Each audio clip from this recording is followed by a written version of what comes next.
Hi guys, Har Har Mahadev. Welcome to the mysterious 369 tarot. कैसे हो आप सभी? उम्मीद है आप सभी बहुत अच्छे होगे और अपनी लाइफ में आगे बढ़ रहे होगे, पॉजिटिव होगे। सो गाइस, हम देखने वाले हैं आपके पर्सन की करंट एनर्जीज आज की क्या है, इस वक्त क्या चल रहा है उनके दिलो दिमाग में। सो चलिए स्टार्ट करते हैं।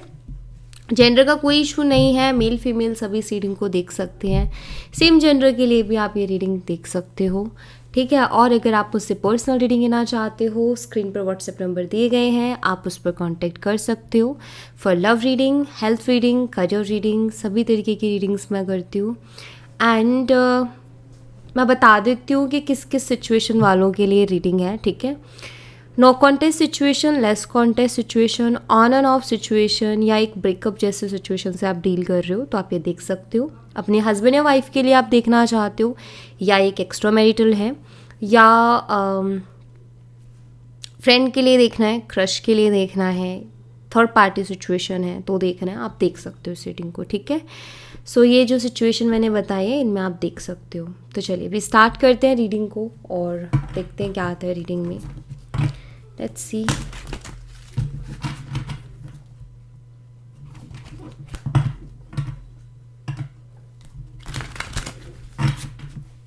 Universe angels please गाइड कीजिए। मेरे व्यूवर्स जिस पर्सन के बारे में सोच करके रीडिंग देख रहे हैं उस पर्सन की करंट एनर्जीज क्या है मेरे व्यूवर्स के लिए, इस वक्त वो क्या सोच रहे हैं, क्या चल रहा है उनके दिलो दिमाग में, प्लीज़ गाइड कीजिए। करंटली क्या एनर्जीज है मेरे व्यूवर्स के पार्टनर की, कलेक्टिवली प्लीज़ गाइड कीजिए। Thank you so much. Okay, यहाँ पर है 3 of swords, Gemini, Libra, Aquarius, मिथुन, तुला और कुंभ राशि। We have 9 of pentacles, Taurus, Virgo and Capricorn, वृषभ, कन्या और मकर राशि। चैरियट एनर्जी है, कैंसर, कर्क राशि। द एम्प्रेस, वर्गो, कन्या राशि। Knight of cups, Cancer, Scorpion, Pisces, कर्क, मीन और वृश्चिक राशि। The fool, page of wands, Aries, Leo and Sagittarius, मेष और धनु राशि। एंड टेम्परेंस, सैजिटेरियस, धनु राशि। एंड यहाँ पर है queen of swords, Gemini, Libra, Aquarius, मिथुन, तुला और कुंभ राशि। मुझे कुछ डिफरेंसेस दिखाई देते हैं। ये डिफरेंसेस हो सकते हैं ये कास्ट का, एज का, रिलीजन का, कल्चर का भी हो सकता है आप बिल्कुल अलग कल्चर से हो, बिल्कुल अलग कल्चर से हैं। सो उस वजह से भी मे बी बहुत सी चैलेंजेस इस रिश्ते में क्रिएट होते हैं। जो डिफरेंसेस हैं आप दोनों के बीच में, मुझे लगता है उसकी वजह से ज़्यादा चैलेंजेस हैं। ओके, यहाँ पर आज सेम जेंडर एनर्जी भी मुझे स्ट्रांगली दिख रही है। वैसे तो मैसेज सभी एनर्जी का मिलेगा, जैसे मैं हमेशा बोलती हूँ ना आपको कि जो हाईलाइट होती है एनर्जी वो मैं आपको बताती हूँ कि मुझे कौन सी हाईलाइट होते हुए दिख रही है आज के रीडिंग में। सो सेम जेंडर की एनर्जी मुझे हाईलाइट होती दिख रही है, जैसे मैंने पहले भी बोला है कि लॉन्ग डिस्टेंस वालों का, या फिर अगर आप मैरिड हो तो वो एनर्जी भी आ रही है। सो यहाँ पर मुझे दिख रहा है, ठीक है। बट इसका मतलब ये नहीं है कि अगर मैं ये नहीं बोल रही हूँ तो ये रीडिंग आप लोगों के लिए नहीं है। ये कलेक्टिव रीडिंग है, जनरल रीडिंग है। इसमें आपने देखना है कि आपसे कितनी चीज़ें रिलेट कर रहे हैं। जो भी मैं एक्सप्लेन कर रही हूँ, जितना मैं एक्सप्लेन कर रही हूँ, आप उससे कितना अपने आप को रिलेट कर पा रहे हो, आपको उस चीज़ पर फोकस करना है। ओके, आप में से कोई एक स्पिरिचुअल पर्सन है, ऐसा मुझे दिखता है। स्पिरिचुअल लाइक आप हीलिंग वगैरह करते हो, ऐसा मुझे दिखता है, या फिर आप बिलीव करते हो, या आप ऐसे लोगों से जुड़े हुए हो, ऐसा कुछ मुझे यहाँ पर दिखता है।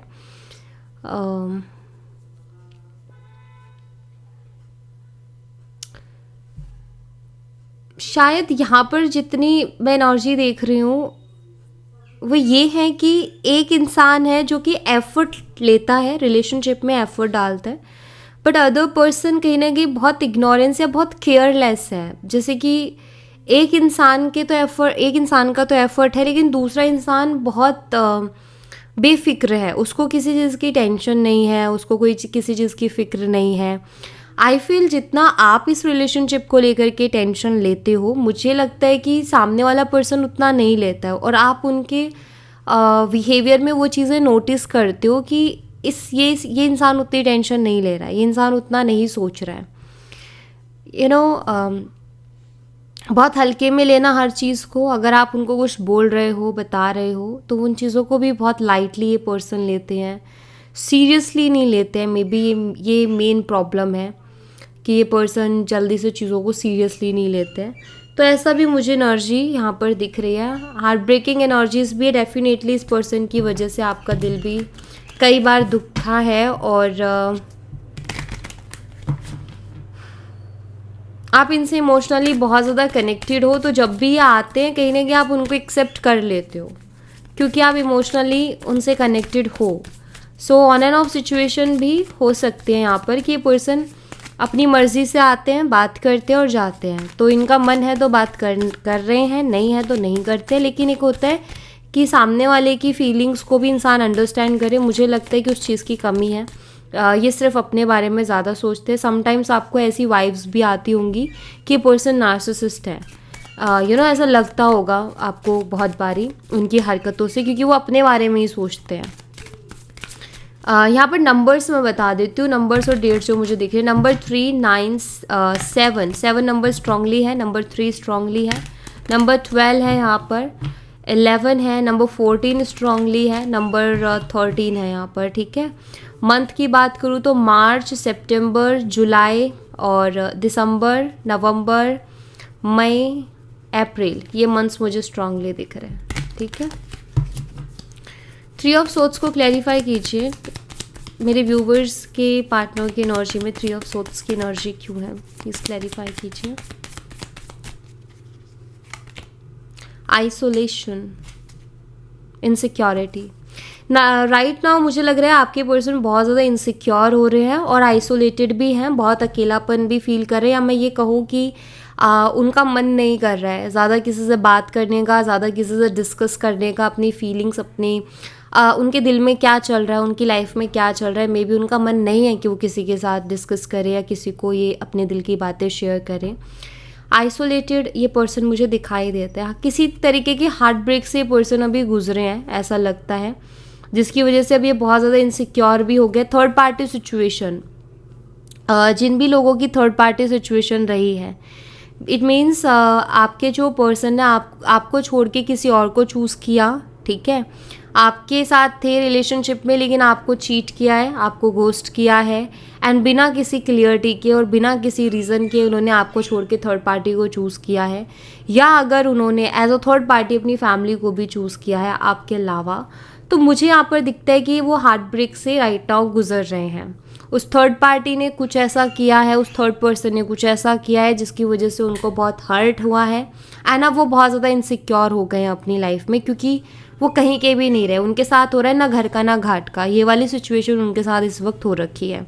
ठीक है, अगर उन्होंने अपनी फैमिली की बातों को ज़्यादा माना था या अपनी फैमिली की बातों को एक्सेप्ट किया था, एंड उन्होंने आपके लिए स्टैंड ना लेकर के अपनी फैमिली को चूज़ किया या उनकी खुशियाँ चूज़ की, मुझे लगता है कि अभी वो अपने उस फैसले से भी कहीं ना कहीं हर्ट हैं। मे बी कुछ ऐसी चीज़ें उनकी फैमिली की तरफ से भी हो रही हैं जो कि उनको ये फील करवाती है कि मुझे मेरे दिल की सुननी चाहिए थी, क्योंकि यहाँ मेरी कोई नहीं सुन रहा है और ना यहाँ मेरी किसी को परवाह है। तो ऐसा कुछ है। तो आइसोलेटेड फील करना, ऐसा लगता है जैसे इस इंसान को ये फीलिंग आ रही है कि मुझे इमोशनली कोई भी नहीं समझ रहा है। मुझे यहाँ पर ऐसा लगता है कि आपके पर्सन ऐसा फील कर रहे हैं कि उनको इस वक्त इमोशनली कोई अंडरस्टैंड नहीं कर रहा है, कोई समझ नहीं रहा है। ठीक है, एंड वो अपनी लाइफ में इनसिक्योर हो रहे हो बहुत ज़्यादा। इनसिक्योर होने का कारण ये है कि इनसिक्योरिटीज़ अपने आप आ जाती है जब इंसान को ये फील होता है ना कि अभी मैं अकेला हूँ और मेरी चॉइसेस, मेरे डिसीजंस गलत हो गए हैं। सो इनसिक्योरिटी अपने आप आ जाती है। तो ये कुछ वैसे ही है, अपनी लाइफ को लेकर के इनसिक्योरिटीज़, अपने फ्यूचर को लेकर के इनसिक्योरिटीज़, क्या होगा अब मेरी लाइफ का। समटाइम्स ऐसा होता है ना कि समझ ही नहीं आता है हमें कि चल क्या रहा है लाइफ में, या हमें एक अननोन सा फियर कहीं ना कहीं रहता है। तो मुझे एक अननोन फियर वाली एनर्जी भी इस पर्सन की दिख रही है। 9 ऑफ पेंटिकल्स की एनर्जी मेरे व्यूवर्स के पार्टनर की एनर्जी में क्यों है, प्लीज़ इसे क्लैरिफाई कीजिए। 9 ऑफ पेंटिकल्स, डिसअपॉइंटेंस, वेनिटी। मुझे लगता है कि इस इंसान ने ईगो भी, इस इंसान के अंदर ईगो है एंड सुपीरियरिटी कॉम्प्लेक्स भी है इस इंसान को। मैं ही हूँ जो भी हूँ, शो ऑफ की आदत बहुत ज़्यादा है। अपने आप को सुपीरियर मानना, ये इनकी एक बड़ी प्रॉब्लम है। ये दिखाना कि मुझे ज़्यादा पता है या मुझे ज़्यादा आता है या मैं ज़्यादा जानता हूँ, ये वो वाला एटीट्यूड जहाँ इनका एक ईगो है। मुझे लगता है कि वो इन्होंने हमेशा आपको दिखाया है। और ये भी तब मुझे लगता है कि आप में से कुछ लोगों ने शायद उनको बहुत हेल्प की है फाइनेंशियली एंड जिस भी तरीके से आप उनकी हेल्प कर सकते थे मे बी आपने हेल्प की, लेकिन उसके बावजूद भी इस इंसान ने यही शो किया है कि मैं हूँ जो भी हूँ, तुम्हें नहीं पता तुम क्या हो, तुम नहीं जानते। तो मुझे लगता है कि इस इंसान एक होता है एक वैल्यू करना किसी चीज़ की, इन्होंने नहीं की है। इनका ईगो सबसे बड़ा था, इनके सर पर इनका ईगो चढ़ा हुआ था, ये दिखता है यहाँ पर। राइट नाउ ये उस चीज़ से अभी बड़े दुखी हैं। मतलब इनको अब ऐसा फील होता है कि वो बहुत गलत बिहेव था, इनका नहीं करना चाहिए था आपके साथ। हो सकता है लास्ट टाइम बहुत कुछ ये आपको बोल के गए, अपने ईगो में आकर के इन्होंने बहुत कुछ बोला, या उस टाइम जो इनको सिचुएशंस दिख रही थी तो उस टाइम इनको शायद सब कुछ बहुत बढ़िया बढ़िया दिख रहा था, तो उस टाइम इनको जो मन में आया इन्होंने बोला है आपको। बट नाउ अभी इस वक्त मुझे लगता है आपकी फ़ोटोज़ हैं उनके पास एंड आपकी फ़ोटोज़ को देखते हैं और वही सारी चीज़ें याद आती हैं उनको, एंड कहीं ना कहीं उनको फील होता है वो खुद से ही नाराज़ है।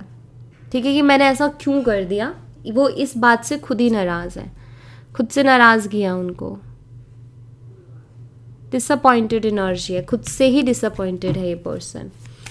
चैरिट एनर्जी को क्लैरिफाई कीजिए, चैरिट एनर्जी क्यों है मेरे व्यूवर्स के पर्सन की एनर्जी में, चैरिट एनर्जी क्यों है।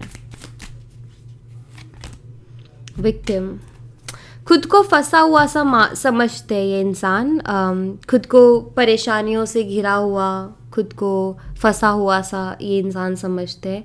इनको ऐसा लगता है कि मैं क्या करूँ, मेरे हाथ में कुछ है ही नहीं।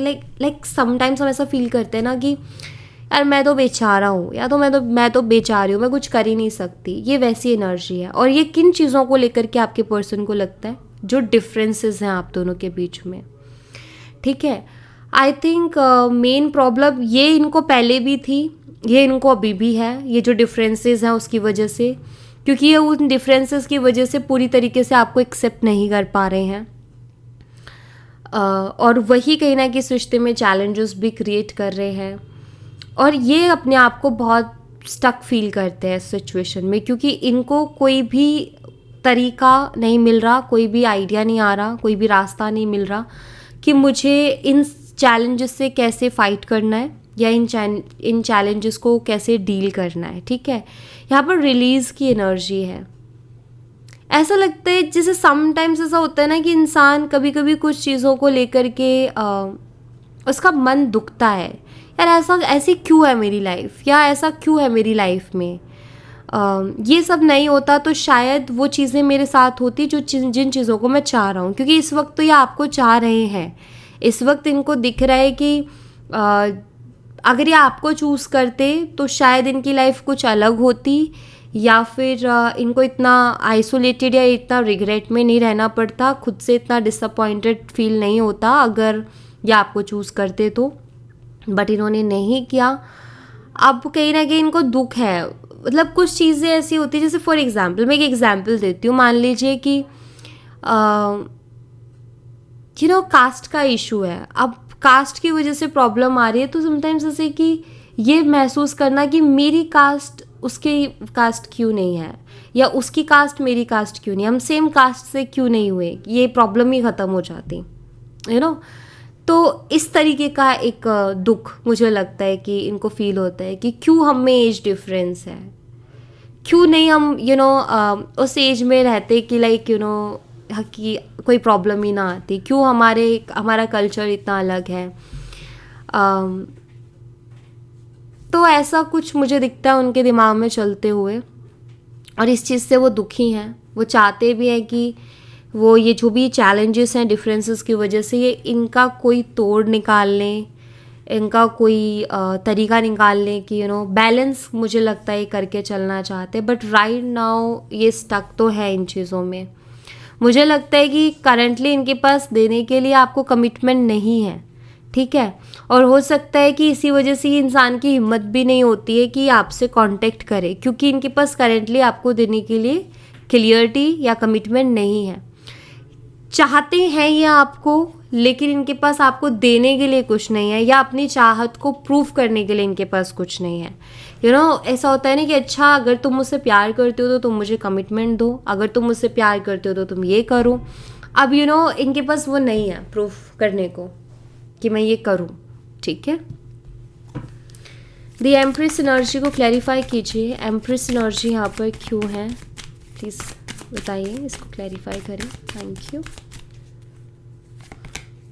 अबेंडेंस की एनर्जी है, इनको आपके साथ अबेंडेंस दिखाई देती है। इस इंसान को आपके साथ एक सोल कनेक्शन फील होता है, क्योंकि यहाँ पर सोलमेट की एनर्जी है। थर्ड आई, यहाँ पर अगर आप देखो तो थर्ड आई भी है। यहाँ पर मुझे ऐसा लगता है कि इस इंसान को जैसे एक क्लियरिटी मिल रही है, या इनको ऐसा महसूस हो रहा है कि आपके साथ इनका एक सोल कनेक्शन है। मे बी ये वाली फीलिंग्स इनको पहले नहीं थी, बट अब इनको फील होती है। क्यों ऐसा फील होता है? क्योंकि जब जो भी सोलमेट कनेक्शन होता है, आप देखोगे कि वो बहुत सपोर्टिव कनेक्शन होता है, ठीक है। ये कुछ लोगों को लगता है कि अगर सोलमेट कनेक्शन है तो उसमें कभी लड़ाई नहीं होती, उसमें कभी झगड़े नहीं होते, या उसमें कभी सेपरेशन नहीं होता है, या ब्लॉक अनब्लॉक वाला गेम नहीं होता है। नहीं, ऐसा नहीं है। सोलमेट कनेक्शंस में भी ये सारी चीज़ें होती हैं, लेकिन सोलमेट कनेक्शन में होता क्या है कि वो दोनों एक दूसरे को सपोर्ट करते हैं। एक दूसरे की ग्रोथ में कहीं ना कहीं उनका बहुत बड़ा रोल रहता है। एक दूसरे को वो ग्रो होते देखना चाहते हैं, वो जेलस नहीं फील करते, वो चाहते हैं कि मेरा जो पर्सन है वो मुझसे भी अच्छा करे। तो सोलमेट कनेक्शन इस तरीके के होते हैं, या सोल कनेक्शंस इस तरीके के होते हैं। तो मुझे लगता है कि पहले ये फीलिंग नहीं थी, बट अब उनको ये चीज़ रियलाइज़ हो रही है कि आपके साथ उनका एक सोल कनेक्शन है, ठीक है। यहाँ पर अबेंडेंस की एनर्जी है। मे बी जितना टाइम वो आपके साथ रहे हैं उनकी लाइफ में उन्होंने बहुत कुछ अचीव किया है, या उनको उनकी लाइफ में बहुत कुछ मिला है, और आपके होने की वजह से, या उनको आपका सपोर्ट मिला है हमेशा हर चीज़ में। जहाँ भी उनको कोई परेशानी आई है, आपने उनको सपोर्ट किया है, आपने उनको हेल्प किया है, ठीक है। सो मैं यहाँ पर देख रही हूँ कि इस इंसान को कहीं ना कहीं वो एक सोल कनेक्शन वाली वाइब्स आ रही हैं। प्लस आप इन्हें सुंदर बहुत लगते हो, आपकी ब्यूटी की तरफ ये पर्सन बहुत ज़्यादा अट्रैक्टेड है, बिकॉज एम्प्रेस एनर्जी है। या आपके अंदर वो सारी क्वालिटीज़ देखते हैं जो कि इनको एक पार्टनर के अंदर चाहिए, एंड ये आपको मैरिज मटेरियल की तरह देखते हैं। इनको फील होता है कि आप एक बहुत ही अच्छे लाइफ पार्टनर बनोगे, बिकॉज यहाँ पर एम्प्रेस एनर्जी है। ये भी हो सकता है कि या जिनके लिए आप ये रीडिंग देख रहे हो वो आपके हस्बैंड या वाइफ हो सकते हैं। अब यहाँ पर एम्प्रेस एनर्जी, इट मीन्स ये नहीं है, इसका मतलब ये नहीं है कि ये जो है सिर्फ फीमेल्स के लिए एनर्जी नहीं। टैरो जो है इसमें एनर्जी बेशक फीमेल एक बनी हुई है, लेकिन वो फीमेल एनर्जी नहीं है। वो कहीं ना कहीं डिवाइन फेमिनाइन एनर्जी है, जो कि हम सबके अंदर होती है। हमारे अंदर मैस्कुलाइन एंड फेमिनाइन दोनों एनर्जीज होती है, यिन एंड यांग की एनर्जीज। सो किसी एक मेल के अंदर भी फेमिनाइन एनर्जीज ज़्यादा हो सकती हैं, जिसका मदरली नेचर होता है। लाइक एक ऐसा इंसान जो बहुत काइंड है, बहुत सॉफ्ट है और बहुत केयरिंग है, उसके अंदर फेमिनाइन एनर्जीज बहुत ज़्यादा है। वहीं मैस्कुलाइन एनर्जी जो बहुत प्रैक्टिकल है, आपने देखा होगा बहुत सी फीमेल्स बहुत प्रैक्टिकल होती हैं, इतने ज़्यादा इमोशनल नहीं होती हैं, या इतना ज़्यादा नहीं सोचती है, वो फ़ायदे में सोचती है। एंड ऐसे बहुत से लड़के होते हैं, ऐसे बहुत से मेल्स होते हैं जो कि जिनको कहीं ना कहीं फेमिनाइन एनर्जीज उनमें ज़्यादा होती है। एंड कुछ लोग होते हैं जिनमें वो दोनों चीज़ें बैलेंस होती हैं, ठीक है। तो ये डिवाइन फेमिनाइन एनर्जी है यहाँ पर मुझे दिखता है। और आपके जो पर्सन है कहीं ना कहीं अभी महसूस कर रहे हैं कि ये रिश्ता आप उनके लिए वाकई एक अबंडेंस थे, क्योंकि कभी भी कोई भी लाइफ में प्रॉब्लम आई है तो आपने उनको बहुत ज़्यादा सपोर्ट किया है, तो वो उसको नहीं भूल सकते हैं। नाइट ऑफ कप्स को क्लैरिफाई कीजिए, नाइट ऑफ कप्स की एनर्जी यहाँ क्यों है, प्लीज़ इसको क्लैरिफाई करें। कंप्लीशन है यहाँ पर विद वर्काहोलिक।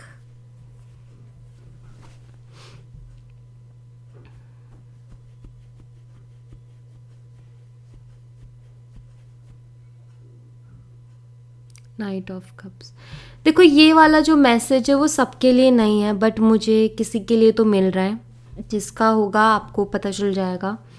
मुझे यहाँ पर ऐसा दिख रहा है कि आपके पर्सन ने शायद अपने किसी बहुत ख़ास या अपने किसी बहुत करीबी को हाल फिलहाल खोया है, एंड शायद उसका आपको कोई न्यूज़ नहीं मिली है या आपको पता नहीं है, बट इन फ्यूचर पता चलेगा।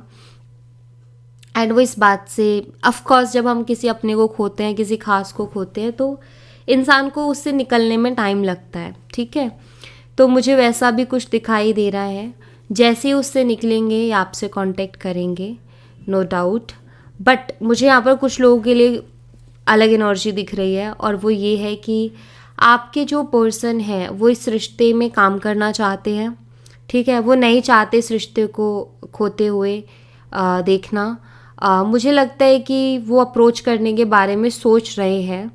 नाइट ऑफ कप्स की एनर्जी है, उनके दिल में जो आपके लिए फीलिंग्स है या उनके दिल में जो आपको खोने का डर है, मुझे लगता है जैसे कि इंसान वो एक्सप्रेस करना चाहता है, ये वो बताना चाहते हैं आपको, एंड ये भी बताना चाहते हैं कि मैं इस रिश्ते में काम करना चाहता हूँ या मैं इस रिश्ते में काम करूँगा। सो यहाँ मुझे लगता है कि जैसे इनको आपको खोने का डर भी लग रहा है कि कहीं ऐसा ना हो कि मैं एक्शन लेने में देर कर दूँ और मैं उसको खो दूँ, ठीक है। तो ये भी डर कहीं ना कहीं उनके दिमाग में है। द फूल एनर्जी को क्लैरिफाई कीजिए, द फूल एनर्जी यहाँ पर क्यों है, प्लीज़ क्लैरिफाई करें इसे। यहाँ पर एनलाइटनमेंट की एनर्जी है, डिस्कवरी भी है। आई थिंक द फूल एक ऐसा इंसान जो बहुत लापरवाह था या चीज़ों को इग्नोर करके चलता था, उसको फ़र्क ही नहीं पड़ता था। उसका ये था कि लाइफ में कोई आ रहा है ठीक है, जा रहा है ठीक है, कोई फ़र्क नहीं पड़ता, या किसी चीज़ के लिए कोई एक्स्ट्रा एफर्ट नहीं लेता ये इंसान। आई थिंक ये वैसे ही थे, बहुत केयरलेस। बट एनलाइटनमेंट की एनर्जी, मुझे लगता है कि इनको बहुत सी चीज़ें अब समझ में आने लगी हैं। डिस्कवरी भी है यहाँ पर, मे बी लोगों को, दुनिया को समझने लगे हैं, लाइफ को सीरियसली लेने लगे हैं। पहले ये सीरियसली नहीं ले रहे थे, ना लाइफ को सीरियसली ले रहे थे, ना रिलेशनशिप को सीरियसली ले रहे थे। इनके लिए सारी चीज़ें से लाइक बहुत एंटरटेनमेंट जैसी थी, बट नाउ अब इनको ये चीज़ों के लिए सीरियस होते हुए मुझे दिख रहे हैं। मे बी इनके अंदर मैच्योरिटी भी आ रही है। इनको खुद को ये महसूस हो रहा है कि जिन चीज़ों को मैंने ऐसे हवा में ली थी ना, जिन चीज़ों को, जिन बातों को, वो चीज़ें हवा वाली नहीं थी, मुझे उन पर ध्यान देना था, वो भी बहुत सीरियसली। तो अब वो चीज़ें इनको फील होती हैं। देखिए, जब भी यूनिवर्स की तरफ से ना बहुत सी चीज़ें होती हैं, हम यहाँ पर किसी पर्पस से आए हैं, ठीक है, हमें लाइफ मिली है किसी पर्पस से। अब जब भी किसी गलत ट्रैक पे जाते हैं ना, तो यूनिवर्स कहीं ना कहीं कुछ ना कुछ ऐसा लाइफ में ज़रूर करते हैं कि हम वापस से अपने ट्रैक पे आ जाएं। जैसे इंसान बहुत केयरलेस होके चल रहे थे, बट कुछ ना कुछ तो ऐसा यूनिवर्स को करना था कि इस इंसान को समझ आए, इनको एक मैच्योरिटी आए, ये महसूस करे कि नहीं, लाइफ ऐसी नहीं है, कुछ चीज़ों को सीरियस लेके चलना पड़ता है। जैसे कि यूनिवर्स ने उनको ऐसा दिखाया है कि अगर तुम ऐसे ही बेपरवाह होके चलते रहे ना, तो फिर तुम देख लो तुम्हारा फ्यूचर क्या होने वाला है, तुम देख लो तुम्हें लाइफ में आगे क्या मिलने वाला है। एंड आई थिंक वो चीज़ इनको दिखा दिया, और इसीलिए यहाँ पर इनसिक्योरिटी की एनर्जी थी कि अब आपकी पर्सन इनसिक्योर फील करे। रीज़न यूनिवर्स उनको ये चीज़ फील करवा रहे ताकि ये अपनी लाइफ को लेकर के थोड़ा सीरियस हो जाए, ठीक है। और ये सबके साथ करते हैं, यू नो, जब भी हम भटकते हैं, यूनिवर्स ऑफ कोर्स हमें बताते हैं कि हम भटक रहे हैं, हमें एहसास दिलाते हैं। कुछ लोग उसको समझ के ट्रैक पे आ जाते हैं, कुछ लोग भटकते हैं और भटकते चले जाते हैं, देन उनकी लाइफ आपको पता है सब कुछ खो के बैठ जाते हैं। पेज ऑफ वॉन्ड्स को क्लैरिफाई कीजिए, पेज ऑफ वॉन्ड्स यहाँ पर क्यों है। फॉरगिवनेस है यहाँ पर। आपके पर्सन आपको मैसेज करने के बारे में सोच रहे हैं, बट वो उसके साथ साथ ये भी सोच रहे कि क्या आप उन्हें माफ़ कर दोगे। जो भी उन्होंने आपके साथ वो ईगो वाला जो एटीट्यूड शो किया था, आपको ईगो में आकर के जो भी सारी बकवास से उन्होंने की थी, जो भी कुछ आपको उल्टा सीधा उन्होंने बोला था या बहुत ज़्यादा ईगो जो दिखा रहे थे आपको, क्या आप उस बिहेवियर को भूल पाए होगे और क्या आप उनको माफ़ करोगे? ये उनके दिमाग में सबसे ज़्यादा चल रहा है अभी। टेम्परेंस को क्लैरिफाई कीजिए, टेम्परेंस यहाँ पर क्यों है प्लीज़ बताइए। फेथ एंड फसाद।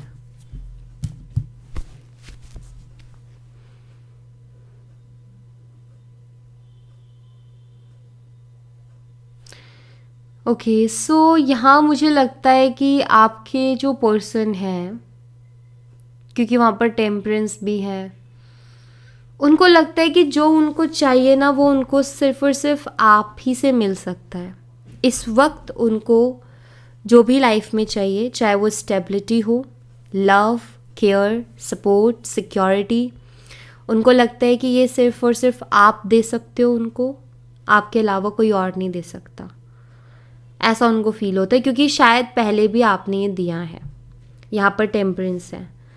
ये जब आपकी लाइफ में या जब शुरू में आपको मिले थे तो शायद ये पर्सन बहुत टूटे हुए, बहुत बिखरे हुए थे।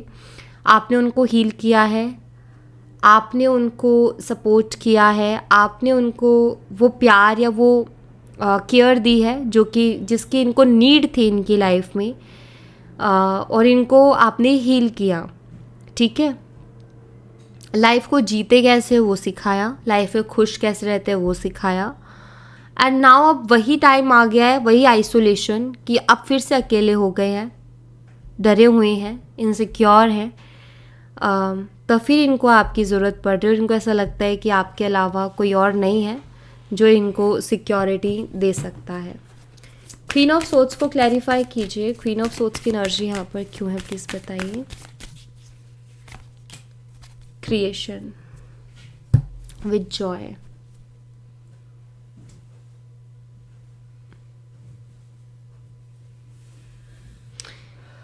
ओके, कुछ तो क्रिएटिव भी ये सोच रहे हैं पर्सन, कुछ क्रिएटिव करने के बारे में सोच रहे हैं। और ये क्यों सोच रहे हैं कुछ क्रिएटिव? इसलिए सोच रहे हैं क्योंकि इनको ऐसा लगता है कि जब भी ये आपके सामने आएंगे तो आप उनको बहुत रूडली ट्रीट करोगे, या आप उनको उनके ऊपर बहुत गुस्सा करोगे, या आप उनको बहुत सुनाओगे। ठीक है, ऐसा इनको लगता है। तो इनके दिमाग में चल रहा है अगर मैं कुछ क्रिएटिवली करूँ सामने वाले के लिए तो आई थिंक वो भूल जाएगा या वो भूल जाएगी कि उसको मुझसे कुछ शिकायतें हैं या उसको मुझे कुछ कहना है। सो आई थिंक कुछ ऐसा जिससे कि ये आपके दिमाग से ना वो हटा दे जो गुस्सा है, या मैं कहूँ नाराज़गी है। मे बी कुछ ऐसा क्रिएटिव, कुछ ऐसा करे कि जैसी वो चीज़ें हों तो आप भूल जाओ उस गुस्से को और आपके दिल में उनके लिए वो प्यार आ जाए एंड वो सॉफ्ट फीलिंग्स आ जाएं एंड आप उनको एक्सेप्ट कर लो। आई थिंक तो ऐसा कुछ मे बी वो सोच रहे हैं, कुछ क्रिएटिव करने के बारे में सोच रहे हैं।